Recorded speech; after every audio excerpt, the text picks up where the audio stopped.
नमस्कार. सिटी न्यूजच्या मराठी बातमीपत्रात प्रेक्षकांचं मनपूर्वक स्वागत. बातमीपत्राची सुरुवात करूया सुविचार मालेने.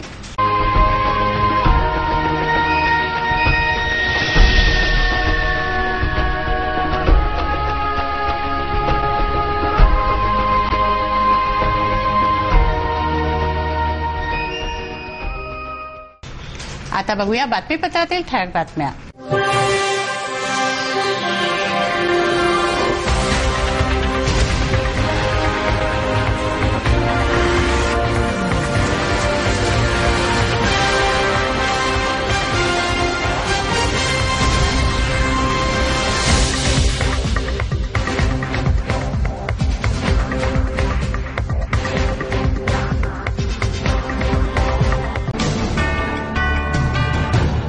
बातमीपत्रात वेळ झाली एका विश्रांतीची. विश्रांतीनंतर पुन्हा भेटू. पहा फक्त सिटी न्यूज.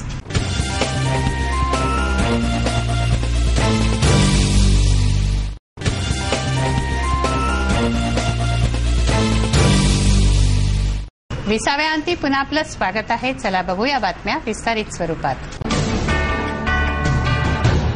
बातमीपत्रात टाकूया सामाजिक, राजकीय व धार्मिक घडामोडींवर एक नजर. अमरावती महानगरपालिकेनं लेडीज फायबर टॉयलेट खरेदी केली. यामध्ये लाखो रुपयांचा घोटाळा झाला. टॉयलेट विकणाऱ्या या कंपनीला मनपा आयुक्तांनी 8 वर्षांसाठी काळ्या यादीत टाकलं आहे. मूळ किमतीच्या दुप्पट चौपट किमतीने अमरावती महापालिकेकडून लेडीज फायबर टॉयलेटची खरेदी केली गेली. हा घोटाळा टॉयलेट विकणाऱ्या जमनोत्री कंपनीच्याही अंगलट आलाय. मनपा आयुक्त गुडेवार यांनी जमनोत्री कंपनीला 8 वर्षांसाठी काळ्या यादीत टाकलं आहे. Ambanagari photo videographers association Amravati व अमरावती फोटोग्राफर्स असोसिएशन यांच्या संयुक्त विद्यमाने विदर्भस्तरीय छायाचित्र प्रदर्शन व स्पर्धा आयोजित करण्यात आली आहे. याविषयीची माहिती पत्रकार परिषदेत देण्यात आली. 5, 6, 7 ऑक्टोबरला विदर्भस्तरीय छायाचित्र स्पर्धा व प्रदर्शनाचं आयोजन करण्यात आलं आहे. संत ज्ञानेश्वर सांस्कृतिक भवन येथील आर्ट गॅलरीत आयोजित या प्रदर्शनाची माहिती पत्रकार परिषदेत देण्यात आली. Ambanagari photo videographers association Amravati व अमरावती प्रेस फोटोग्राफर्स असोसिएशन यांच्या संयुक्त विद्यमाने हे आयोजन करण्यात येत आहे. अंबानगरी फोटोग्राफर्स असोसिएशन आणि अमरावती प्रेस फोटोग्राफर असोसिएशन यांच्या थ्रू आम्ही हा फंक्शन संलग्न करत आहे. एक फोटो कॉम्पिटिशन गणेश उत्सव विषय ठेवून आम्ही ते सब्जेक्ट करत चालू केलं आणि विषय हा राहील की यात 3 ग्रुप आम्ही ठेवलेले आहेत. एक आहे प्रोफेशनल ग्रुप, एक अमेच्युअर ग्रुप आणि एक आहे जे मेंबर्स आहेत असोसिएशनचे आणि प्रेस अमरावती प्रेसच्या असोसिएशनचे जे मेंबर्स आहेत त्यांच्यासाठी एक सेपरेट ग्रुप ठेवला आहे. आणि त्या दृष्टीने कसं आहे हा विषय घेऊन आम्ही लोकांशी संघटित हा विषय कनेक्टेड विषय ठेवलेला आहे गणेश उत्सव. त्या दरम्यान आम्हाला चांगल्या प्रतिक्रिया आणि चांगले फोटोग्राफ्स मिळणार आहे यासाठी आणि त्या दृष्टीने आम्ही हा जो प्रोग्राम हा विदर्भ लेव्हलवर ठेवलेला आहे, विदर्भस्तरीय. आणि त्या व्यतिरिक्त मुंबई, पुणे इथूनही आम्हाला फोन आलेले आहे फोटोग्राफर्स लोकांचे की ते आम्हाला पार्टिसिपेट या प्रोग्राममध्ये करत आहे. आणि तिसरा विषय म्हणजे कसं घेतलेलं आहे की या प्रोग्रामच्या थ्रू आमचे जे लोक आहे दूर झालेले ते जवळ येतील. फोटोग्राफर्स बाकी असोसिएशनचे तेही जवळ येतील. हा आमचा एक मोटिव्ह आहे आणि दरवर्षी आम्ही हा प्रोग्राम कंटिन्यू ठेवणार आहे. बुधवारा येथील सेतवाल दिगंबर जैन मंदिरात विविध कार्यक्रमांचं आयोजन करण्यात आलं आहे. भाद्रपदातील पर्व काळात पर्युषण पर्व येथे साजरं होतंय. यानिमित्त विविध कार्यक्रम आयोजित करण्यात आले आहेत. भाद्रपदातील चतुर्थी ते चतुर्दशी दरम्यान पर्युषण पर्व साजरं होतंय. बुधवारा येथील सेतवाल दिगंबर जैन मंदिरात पर्युषण पर्वानिमित्त विविध धार्मिक कार्यक्रम आयोजित करण्यात आले आहेत. तसंच मुनिश्री 108 श्री सुवीर सागरजी महाराजांचं प्रवचन सुरू आहे. येथे जिल्हाधिकारी किरण गित्ते, सिटी न्यूजचे प्रबंध संपादक चंदू सोजतिया यांनी भेट दिली, दर्शन घेतलं। प्रार्थना गृह में सुबह यहाँ पे रोचन माला होती है, तो कल भी फेडर के साथ आए थे। और जैसे आप लोग जानते हैं कि हमारा भारत देश बहुत बड़ा देश है, सभी धर्म यहाँ एक साथ पलते हैं, सर्वधर्म समभाव हमारे देश में है। और हमारा कर्तव्य है सभी नागरिकों का कि सभी धर्म को जाने और सभी धर्म के जो भी शिक्षा है वो हम समझें।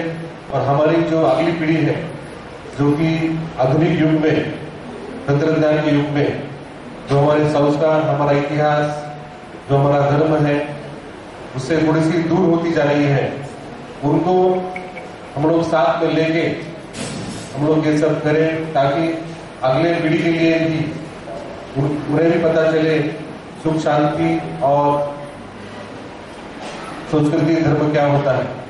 और मुझे यहाँ आ जाने से बहुत खुशी हुई। मैं आपका सभी का धन्यवाद देता हूँ कि आपने मेरा यहाँ सत्कार किया। और ये जो प्रार्थना ग्रंथ है और आपका जो भी जिला परिषद की तरफ से जो भी हमें आप कोई भी कर्तव्य दे, हम वो पूरा करने का जरूर प्रयत्न करें।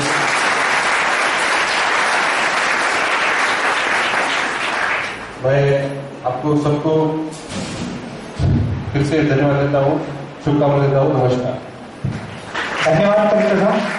हमारे महाराज जी यह कलेक्टर साहब शौच के लिए खुले जगह जाते हैं, जंगल में जाते हैं, तो मेरी आपसे थोड़ी रिक्वेस्ट थी, विनती थी, आपको वैसा बोला तो भी बताएंगे कि क्लास की जरूरत का थोड़ा सा आप प्रयत्न करें। इसी प्रकार हमारे इच्छा भी आए, मैं उनका स्वागत करता हूँ। और कलेक्टर साहब ने जो अपना अमूल्य समय यहाँ पे दिया उसके लिए मैं उनका आभार मानते हुए श्री रामदेव बाबांचा उत्सव भाद्रपदात साजरा होतोय। त्यानिमित्त ठिकठिकाणी जम्मा जागरणाचं आयोजन करण्यात येतंय, पूजा अर्चा होम हवन करण्यात येतंय। बच्चराज प्लॉट येथे श्री रामदेव बाबांचा उत्सव साजरा होतोय, त्यानिमित्त जम्मा जागरणाचं आयोजन होतंय। जम्मा गायक जयेश जोशी यांनी श्री रामदेव बाबांची भजनं गायली। मोठ्या श्रद्धेनं समाज बांधवांनी भजनांचा लाभ घेतला।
भाजी बाजार येथील आसरकर गल्लीत राहणाऱ्या बेंबळकर व माहोलकर यांचं घर जमीनदोस्त झालं। बुधवारी रात्री 10:30 वाजताची ही घटना आहे। महालक्ष्मींच्या राशीचं जेवण येथे सुरू होतं। सुदैवाने सारेच बचावले। देवतारी त्याला कोण मारी म्हणतात ते खरं ठरलं। भाजी बाजारातील आसरकर गल्लीत राहणाऱ्या बेंबळकर व मोहोलकर यांचं घर जमीनदोस्त झालं. बुधवारी रात्री 10:30 वाजताची ही घटना आहे. महालक्ष्म्यांच्या राशीचं जेवण येथे सुरू होतं. सुदैवाने सारेच बचावले. भाजी बाजार परिसरातील आसरकर गल्लीतील शिकस्त घर कोसळलं. बुधवारी रात्री 10:30 वाजताची ही घटना आहे. सुदैवाने जीवितहानी झाली नाही. महादेवराव बेंबळकर व प्रभाकरराव मोहलकर यांचं हे घर आहे. 150 वर्ष जुनं हे घर होतं. बुधवारी रात्री 10:30 वाजता महालक्ष्म्यांच्या राशीचं जेवण येथे सुरू होतं. जवळपास 35 जण येथे होते, शिवाय लहान मुलं होती. मात्र कोणाच्या केसालाही धक्का लागलेला नाही. घर लादणीसह खाली धसलं, त्यामुळे छत जमीन सारंच एक झालं. सुदैवाने कोणालाही इजा झाली नाही. ही सारी महालक्ष्मीचीच कृपा असल्याचं रहिवासी मानताहेत. देवतारी त्याला कोण मारी ही म्हण येथे सार्थ ठरली आहे. ये ब्राह्मणवाड़ी आसरकर गली भाजी बाजार। कल रात यहाँ सुना एक घटना हो गई, मकान गिर गया, तो इस संबंध में कुछ जानकारी देंगे आप? मुझे महालक्ष्मी जी की स्थापना हमारे दोनों घर में हुई थी, महादेवराव जी बेंबड़कर और प्रभाकरराव मोड़कर, और उसका रात का खाना चालू था. लोग खाने को बैठे थे तो अचानक 10-10:30 बजे की बात है, अचानक ये हादसा हुआ. और एक चमत्कार ऐसा जबरदस्त हुआ कि अंदर हम 8-10 लोग थे, उनको किसी को भी कुछ भी नहीं लगा. वो सबके सब गिर गए थे क्या ऐसा नीचे? मकान गिरे नहीं थे, एक साइड में दबे हुए थे. वो सब माता ने बराबर वो जजमेंट लगाते हुए पूरा अपना चमत्कार बता दिया वो. अच्छा, सब यानी किसी को मार नहीं लगा, कुछ भी मार नहीं लगा, थोड़ी सी भी इजा नहीं हुई? नहीं. इतना बड़ा मकान गिर गया तो पूरा महालक्ष्मी का चमत्कार है पूरा. लोग आए, इधर बैठे, कोई इधर गए, कोई इधर गए, फिर 10 बजे पूरा हादसा हो गया. कोल्हापुरी गेट से भाजी बाजार से सब पब्लिक पूरी कम से कम 1000-1500 पब्लिक पूरे मोहल्ले में थी रात.